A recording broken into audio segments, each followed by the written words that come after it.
নমস্কার বন্ধুরা, আমার নাম আলিয়াম কিচেনে স্বাগত। আমি অর্চনা। আমি বানাবো একটা রাজমার একটা দুর্দান্ত স্বাদের রেসিপি। দেখতে থাকুন, আপনারা আপনাদের ভালো লাগবে। রাজমা রাত থেকে ভিজিয়ে রেখেছিলাম, জল ঝরিয়ে নিয়ে চলে এসেছি, কেটে নিয়ে ধুয়ে নিয়েছি ফ্রেশ করে। এবার কুকারে বসিয়ে দেবো। মশলাটা আমি তৈরি করে নিয়েছি। দারচিনি, জায়ফল, গোলমরিচ, শুকনো লঙ্কা সব শুকনো কড়াই ভেজে গুঁড়িয়ে নিয়েছি। এগুলো আমি কেটে নিয়েছি, এবার মিক্সিতে পিষে নেবো। মিক্সিতে আমি এগুলো পিষে নিচ্ছি।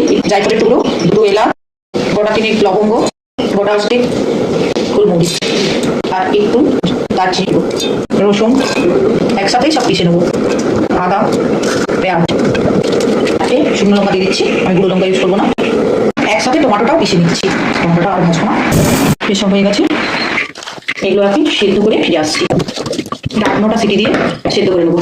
2 চামচের মতো নুন দিয়ে দিচ্ছি, হলুদ দিয়ে দিচ্ছি 1 চামচ, হলুদ দিয়ে দিচ্ছি। এগুলো গোটা আসতে সিটি দিয়ে সেদ্ধ করে নিচ্ছি। এখন একটু ব্যাপার ছিল,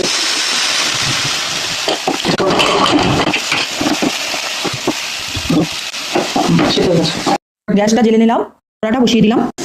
কড়াতে তেল দিয়ে দিচ্ছি 2 চামচের মতো, 1 চামচ জিরে দিয়ে দিলাম, তেজপাতা দিয়ে দিচ্ছি, গ্যাসের ফ্লেমটা একটু বাড়িয়ে দিলাম। পেঁয়াজটা কুচি কুচি করে দিয়ে দিচ্ছি। এটা লাল লাল করে ভেজে নেবো। লাল লাল করে ভাজা হয়ে গেলে যে পেস্টটা করেছিলাম ওই পেস্টটা দিয়ে দিচ্ছি। পেস্টটা ভালোভাবে কষিয়ে নেবো। ভালোভাবে কষানো হয়ে গেছে, তেল ছেড়ে দিয়েছে। জলটাই 1 চামচ হলুদ, 1.5 চামচের মতো হলুদ, 1 চামচ জিরে গুঁড়ো, ভেজে রাখা গুঁড়ো মশলাটা দিয়ে দিলাম 2 চামচ। বাটির জলটা পুরো ঢেলে দিলাম, দিয়ে কষিয়ে নেবো। কষিয়ে নিচ্ছি। কষানো হয়ে গেছে, তেল ছেড়ে দিয়েছে মশলা থেকে। এবার রাজমাটা ঢেলে দেবো। অল্প অল্প করে ঢেলে কষিয়ে নিচ্ছি। পুরো ঢালা হয়ে গেছে।